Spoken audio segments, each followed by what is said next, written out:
오늘 하나님께서 우리에게 주시는 말씀은 열왕기상 12장 1절에서부터 11절에 있는 말씀입니다.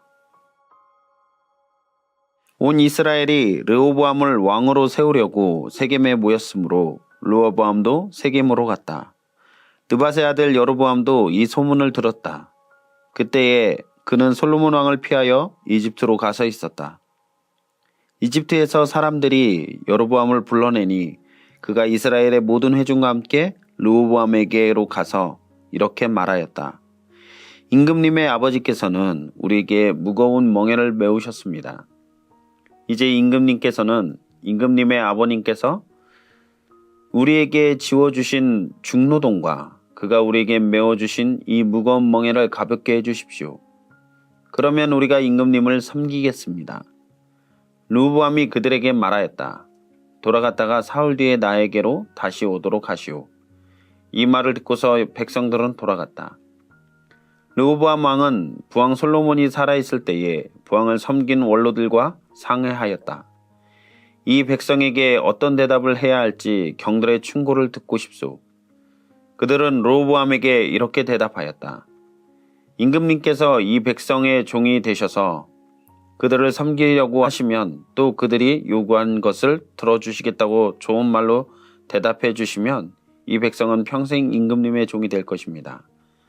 원로들이 이렇게 충고하였지만 그는 원로들의 충고를 무시하고 자기와 함께 자란 자기를 받드는 젊은 신하들과 의논하면서 그들에게 물었다. 백성들이 나에게 부왕께서 메어주신 멍에를 가볍게 하여 달라고 요청하고 있소. 이 백성에게 내가 어떤 말로 대답하여야 할지 그대들의 충고를 듣고 싶소. 왕과 함께 자란 젊은 신하들이 그에게 말하였다. 이 백성은 임금님의 아버지께서 그들에게 메우신 무거운 멍에를 가볍게 해달라고 임금님께 요청하였습니다.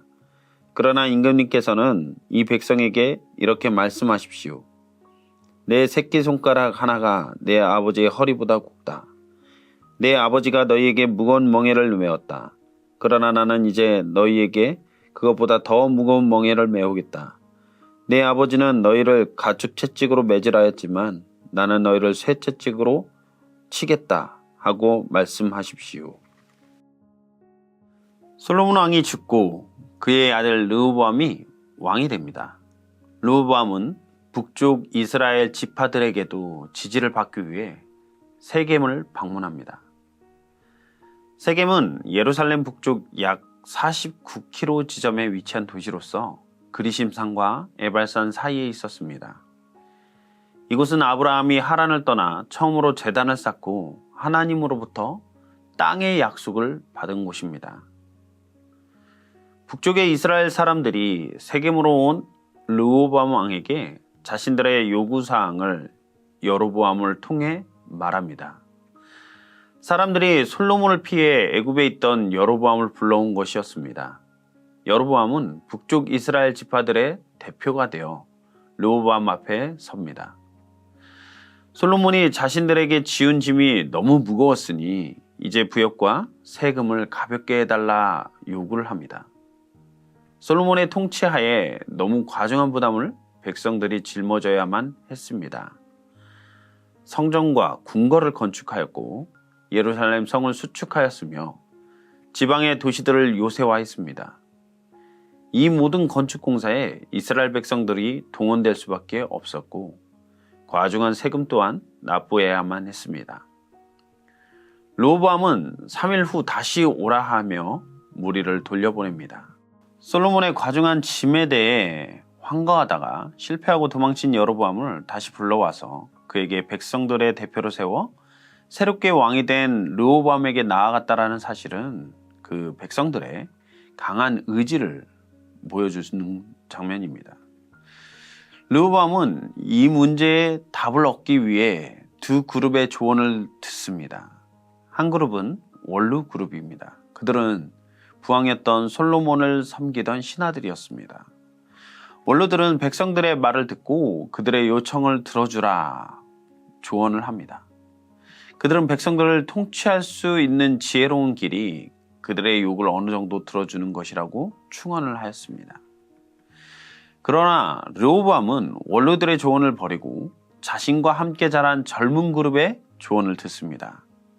이들은 르호보암에게 왕의 권위를 더 높여 아버지보다 더한 무게로 통치하라 라고 조언을 합니다. 아버지가 채찍으로 다스렸다면 당신은 쇠채찍으로 다스리라고 말합니다. 르호보암은 이들의 조언을 받아들입니다. 르호보암의 이런 태도로 인해서 북쪽 이스라엘 사람들은 다윗 가문과의 관계를 끊겠다며 왕에게 돌아섭니다. 120년 동안 지켜온 통합왕국이 한순간 한 결정으로 분열되는 것입니다. 이스라엘의 남과 북으로 갈라지게 된 근본적인 이유는 물론 그 내면에 솔로몬의 타락 때문입니다. 솔로몬의 죄로 인한 징계로 주어진 것입니다. 그러나 르호보암 역시 자신의 잘못을 부정할 수는 없을 것입니다. 르호보암의 잘못이 무엇일까요? 르호보암은 조부인 다윗이 이스라엘의 통합왕이 된 후 가장 먼저 한 일은 하나님의 법궤를 찾는 일이었습니다. 그리고 성전을 지어 바치고 싶은 소망과 열망을 가졌습니다. 르호보암의 아버지 솔로몬조차도 집권 초반에 한 일은 일천번제를 드려 하나님께 지혜를 구하는, 듣는 마음을 달라는 요구를 했던 것이죠. 그리고 그는 성전을 건축하였습니다. 이들의 행적이 말하는 바는 무엇일까요? 다윗이나 솔로몬이나 집권 초반에 다 하나님께 집중을 하고 있었다라는 것입니다. 그러나 르호보암은 달랐습니다. 정략적인 목적을 달성하기 위해서 북이스라엘이 있는 세겜으로 이동합니다. 그리고 원로들과 젊은 신하들의 조언을 듣습니다. 르호보암은 왕으로 추대되어 권력이 세워지는 과정 가운데 결코 하나님을 가까이 하지 않고 있음을 보여줍니다. 그의 주변과 중심에 인간들의 생각만 난무하고 있는 것이죠. 이것이 본문이 지적하는 르호보암의 잘못입니다. 하나님의 백성된 우리는 무엇을 하든지 간에 가장 먼저 하나님께 무릎을 꿇어야 할 것입니다. 하나님의 뜻을 먼저 구해야 하는 것이죠. 하나님은 아이야 선지자를 통해서 나라가 분열된 이유를 우리에게 알려주셨습니다. 가장 큰 이유는 솔로몬의 죄에 대한 하나님의 심판이었기 때문이다 라고 말하고 있고, 그러나 오늘 본문에 등장하는 이 어리석은 지도자가 저지른 실수를 통해 나라가 어떻게 분열되었는지를 우리에게 보여주고 있습니다. 오늘 본문에 등장하는 르호보암의 어리석은 행동과 그 결과를 볼 때에 우리의 삶 속에도 일상 가운데 우리도 각자의 지도력을 발휘해야 할 책임 있는 자리에 설 때가 있을 터인데, 그런 상황 가운데 우리가 어떻게 행동을 해야 가장 좋은 하나님의 백성으로서 나아갈 방향인가를 생각하게 하는 본문입니다. 한순간의 판단으로 어리석은 결과를 가져온 르호보암의 모습이 아닌 하나님께 묻고 믿음으로 맡기는 인생으로서 하나님께서 기뻐하시는 삶의 모습으로서는 저와 우리 미랄교회 모든 성도님들의 삶이 되기를 간절히 소망합니다. 기도하시겠습니다.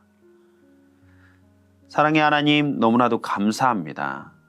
하나님의 백성으로서 날마다 하나님과 친밀히 거하며 하나님께 우리의 모든 삶의 방향을 묻고 나아가는 귀하고 복된 삶이 될 수 있도록 주님 인도하여 주시고, 또한 하나님 우리의 일상생활 속에서 무언가를 책임져야 할 때 인간의 생각과 인간의 소리와 인간의 지혜가 아닌 하나님 주시는 능력 안에서, 그 말씀 안에서 믿음으로 결정하고 나아갈 수 있는 귀하고 복된 하루가 될 수 있도록 주님 역사하여 주시옵소서.